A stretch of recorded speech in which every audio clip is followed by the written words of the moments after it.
All right. All right, we're at mile 277 right now with Casey, the front man of El Scorcho.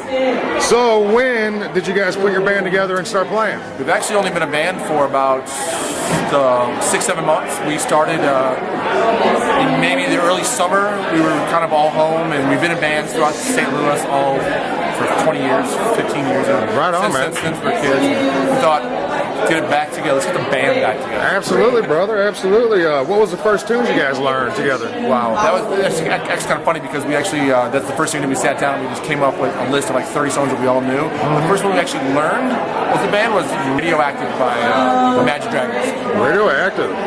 That's cool, man. I like that. It's so good. Is your family musical at all? Yeah, actually, my wife is an amazing singer. We're hoping the kids take after at least one of us because we both sing. So absolutely. Maybe my kids will put me in a nice home instead of putting me somewhere like cheap. Yeah. I'll get the good pudding instead of the bad pudding. Man. I hear you, brother. Man, I hear you right there. Do you play any instruments yourself? I do. I play guitar, only pretty much well enough to write. Like sometimes on stage I'll play a couple of good deal. So, which famous musicians do you admire and why? I gotta say, one of my favorite singers of all time would be Eddie Vedder. Okay. I think the reason why is because he's just really real person. He's true to himself. He sticks to what he believes in. He doesn't let the industry dictate how he's gonna be in his career. He creates his own career through the industry. He's got to go through them, or you know what I mean? Yeah. Oh yeah. Absolutely. Just down dude, man. Who was your first music teacher, or have you had any music teachers at all? First music teacher was my choir teacher. She was my choir teacher in grade school, and she kicked me out of choir. She kicked you out? Got to high school, joined choir again, and she moved up from grade school to high school, kicked me out again. So I've been kicked out by her twice. Wow, look at you now, man. You got a nice style. Twerking. Okay. Well, that does happen. That does happen. Yeah, bring him on in. Okay. Come on in, guys. Hey, you guys, come on in there, man. Get the spotlight. Cheers. Thank you guys for having us. Yeah, absolutely. Cheers to you, man. Definitely. Thank you. Yeah, definitely. Yeah. You guys did a fantastic job up there. All right, so I guess, so how do you guys handle your mistakes while doing a performance? You laugh at me. Just laughing. You have to We don't make mistakes. I point them out. We point. I make sure I point. Like, everybody's in the crowd like, what's happening? I'm like, it was him.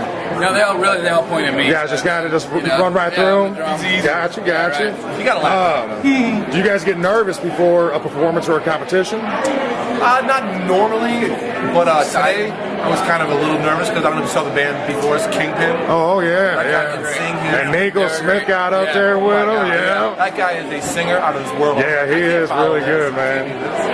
But you guys are good too, man. I mean, there ain't no shame in the game, man. So how often do you guys practice? About once every 3 months. That's about it. But we play a lot, so we play like almost every weekend. Oh, so it's kind of like that. So there you go. Songs, like, we'll call each other and be like, hey, figure this song out. And then we get on stage and either it works or... So you guys keep it fresh and stay tight no matter what. I mean, looking at it like that. So do you guys teach any music to anybody? My kids at all. Yeah, we all have Just to the kids, man. That's how I am too. He's kidless, but we have kids. So. Yeah, that's I it. am a kid. You gotta pass it down to the kids, man. You gotta pass it down. Yeah. We teach real hard. So how do you balance your music with other obligations as far as your significant other, children, or a job? I think that it's one of those things where you kind of just fits in. It just kind of does. Schedule tight. Everybody happy. I always say, man, I make music a part of my family, so it's pretty much equal to my kids, to whoever I'm with. You know what I mean? Please, everybody. I think it's a great example that you set for your kids being in a band. So it's something you got to work really hard for. Yeah. And your kids grow up and realize it doesn't always have to go through the exact main channels. You can always do something that's outside of the box of it, and you can show that if you work hard enough at something, you can actually be semi-successful. And it expands the mind. Right. Absolutely, the whole time. Memo about the shoes. But you know what? They're managers. They are guys who did them. They are, right? Yeah, look at that. You guys should all get the same shoes for every show, man. Yeah, we talked about it. So when's your next gig, and why should we show up and check you guys out, man? Our next show is January 3rd at Cyber's on Dorset. Because we will melt your face. Yes, I think you should show up because we're a fun band. We're an amazing band. It's all about fun. Yep. I feel like we're at a point in our life where we're good enough to be just about fun on stage because I think the crowd realizes that, and they get into it more if they're enjoying watching you have fun. Got Gotcha, gotcha. They're playing Scorcho again. Starship. All right, everybody. Well, this is First Shot Music covering El Scorcho. They just got done doing about a 2-hour set for the kids at mile 277. Miracles in progress, keeping the miracles going one day at a time. Happy holidays. Thank you so much. Absolutely. And you guys have a good day, man. Thanks a lot. Can't wait to come back.